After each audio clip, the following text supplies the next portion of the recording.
साथीहरू नमस्ते। नेपाल र युएसएको म्याच आजको हेरेँ कि आज यो आइसिसी लिग 2 क्रिकेटको चाहिँ नेपाल र युएसएको म्याच थियो।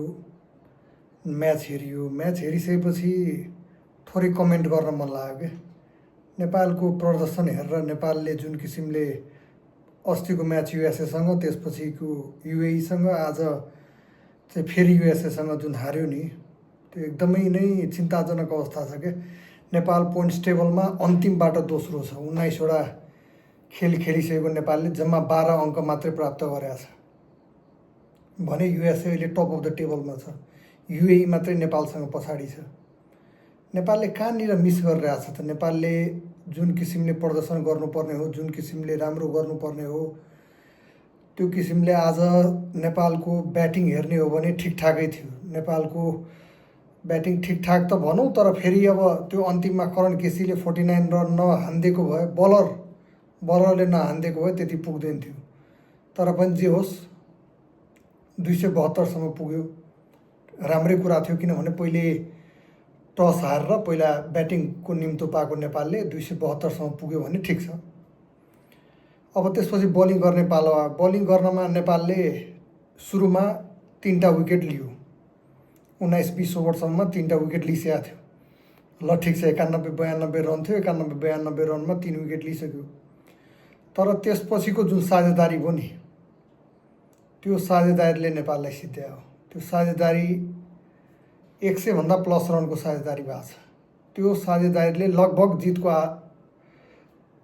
जितसम्म पुर्याइदिएको थियो। किनभने अब 40 बल थियो, 50 रन बाँकी थियो, अथवा 30 बल थियो, 40 रन बाँकी थियो भनेपछि 10 रनको फरक थियो। त्यो अन्तिममा जब विकेट आफूसित हुन्छ भने त्यतिखेर 10 रन बढी भएपछि त्यो गाह्रो हुँदैन। 48 ओभरमा सन्दीप लामिछानेले बलिङ गर्यो। 49 ओभरमा त कामै सकिसकेको थियो। नन्दन यादवको ओभरमा सकि नै हाल्यो कुरो। 48 ओभरमै 6 हान्दियो, 49 ओभरमा पनि 2टा 6 हान्दियो। कुरो सक्यो त्यहीँनिर।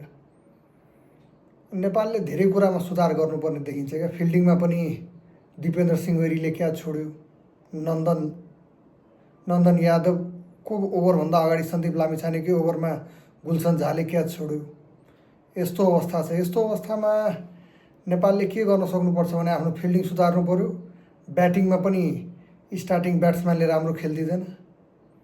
अब यो मिडल अर्डरसित गएर मिडल अर्डरले खेलेको भरमा गर्नुपर्ने हुन्छ। अस्तिको म्याचमा रोहित शर्माले शतक हान्यो। शतक हानेर त्यही पनि हार खायो।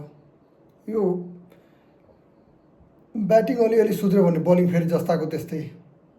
नन्दन यादवले जे होस् ठिकै गर्यो सुरुको ओभरहरूमा। अन्तिममा गएर उसले पनि रन नै खायो। यो अलिअलि लक भन्दा पनि नेपालले कता कता अब बलिङ कतिखेर कसलाई दिने, बलिङ चेन्ज गर्ने बेलामा, बलिङ पनि दिने बेलामा त्यो विचार पुर्याउनु पर्ने हो क्या। ओभरहरू चेन्ज गर्ने बेलामा कतिखेर कसलाई दिने।